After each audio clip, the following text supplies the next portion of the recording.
Who is your gutter snipe bitch ass lying on my family? You are a garbage individual. You have no soul. Has Candiace been watching Love and Marriage Huntsville? Because woo, this is the second reunion where we're talking about people not having a soul. But in this instance, she's probably right. Hi everyone, welcome back or welcome.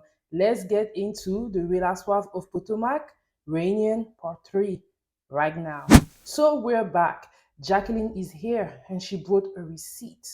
When Mia saw that Jacqueline brought a receipt, she's, I got receipt too. And she had that beautiful bedazzled box and she's like, yeah, I got receipt too. You want to bring them the receipt? I got the receipt too. And she opened the box and she takes her paper and she's like showing the paper that she has. And Jacqueline is going back to back. Jacqueline says that Mia was never the CEO of the company. Gordon was. Mia was not with her mom during Mother's Day. They were on the phone and Mia admits to it. Yes, that's true. We were on the phone for an hour.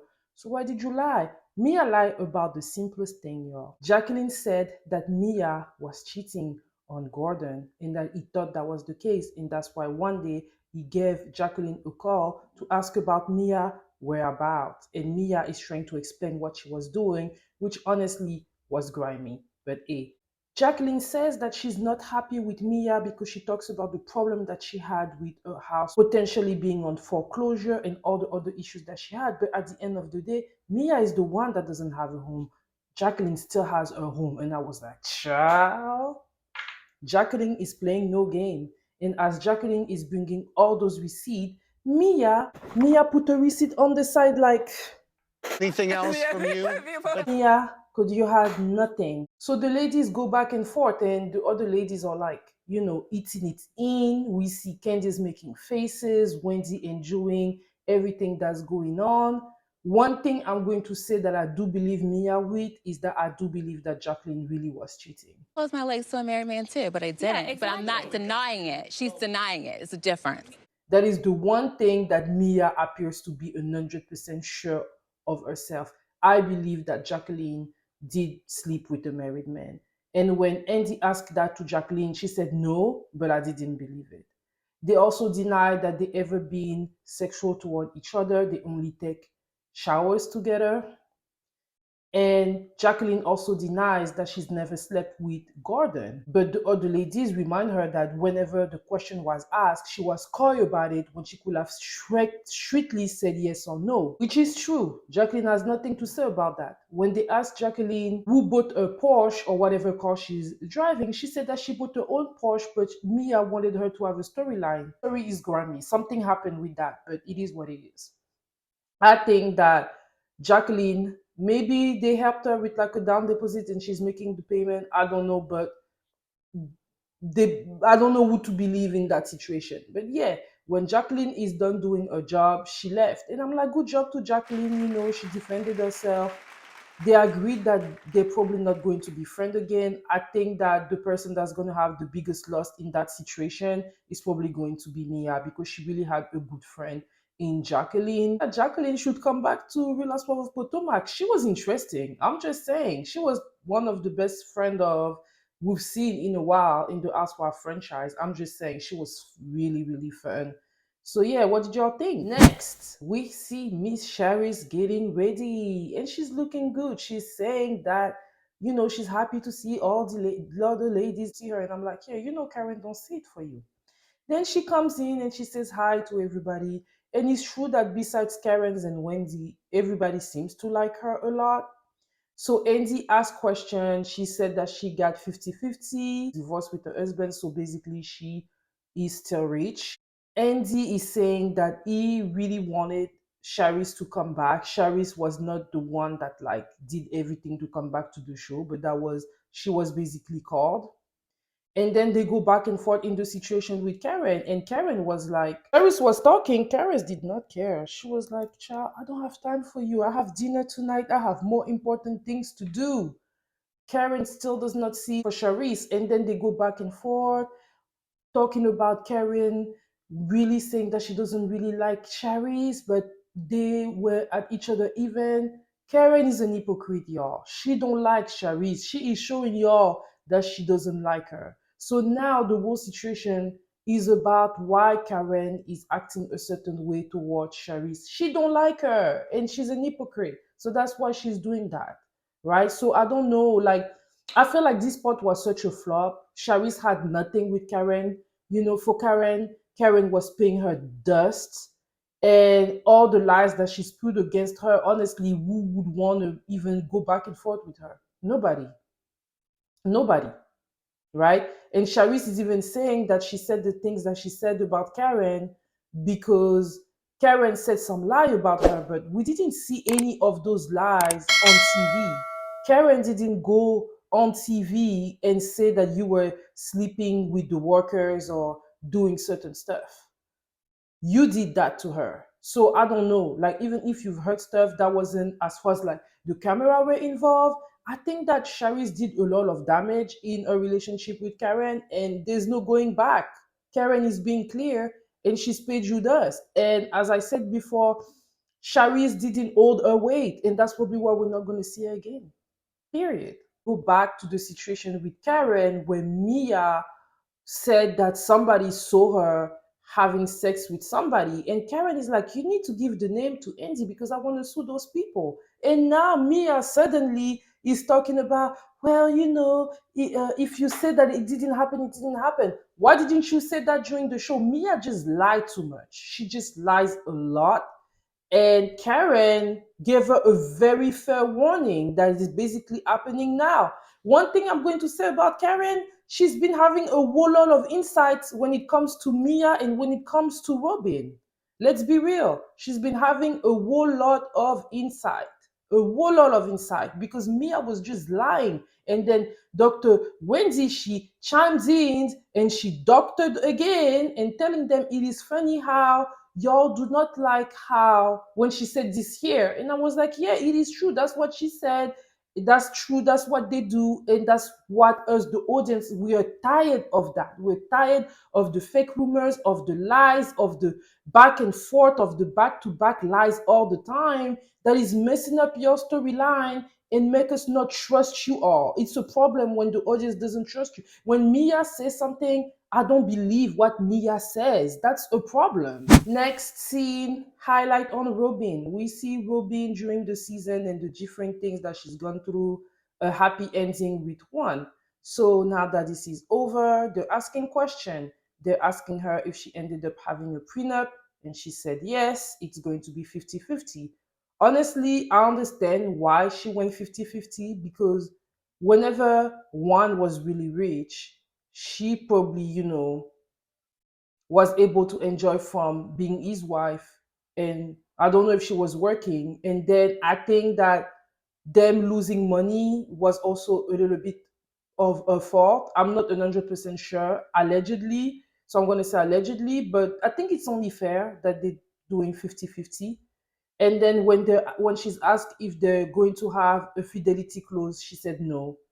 And I mean, I have no opinion on that, based on what we've seen in the media. Maybe that would have been a good thing. I don't know. But yeah, they do not have a fidelity clause. Then they ask Karen, like, you seem pretty obsessed with them and them not marrying. And like, Karen is like, yeah, I was obsessed because I didn't believe that they were going to get married. And I'm like, I can appreciate Karen's honesty because we don't often have that. Then they talk about the family fun day and how bad that was. Robyn says that that's because that was planned really, really fast. And I'm like, I don't care how fast this thing was planned, that was really, really bad.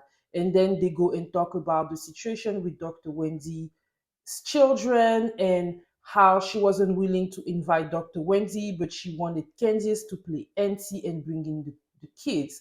And when Andy asked her if she would have been okay with if that was the opposite way, she said yeah. And I'm like, girl, stop lying. And that's when Dr. Wendy doctored her. You do not want me there, then that's fine. That's Candiace, whom has never spent one-on-one time with my children by themselves, is you showing that you really had no intent to invite my children, but you want to alienate them. And you can see how she was like, she's going to doctor me again. Yeah, girl, she doctored you.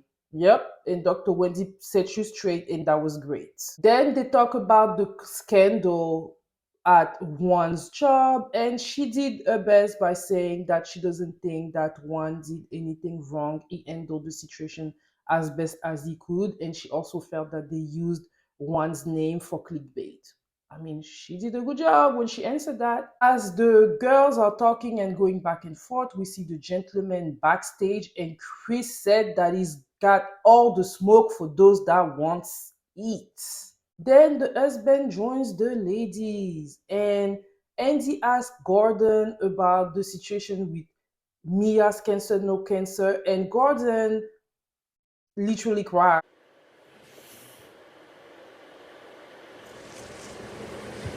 Oh, behave. And I was like, I don't know if I believe that, but all I can say is that Gordon and Mia, they make a good pair. Because they will lie together, I guess. I had no words. I was so shocked. Him crying like that? What? Then Andy asked AD about the happy AD situation, and AD said what he had to say. Please note, Ashley was being very quiet during that time. Very, very, very quiet. Wendy and AD, they look like the strong couple that they are, and it's nice to see, and we know that Giselle and them hates to see that. Next, the moment of truth has come, and it is Chris' time to talk.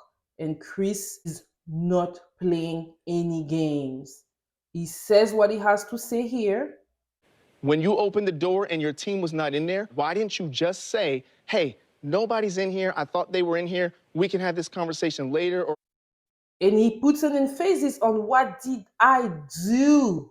And then Giselle tried to do the Giselle thing and everything. And he's like, nope, no, no, no, no, no.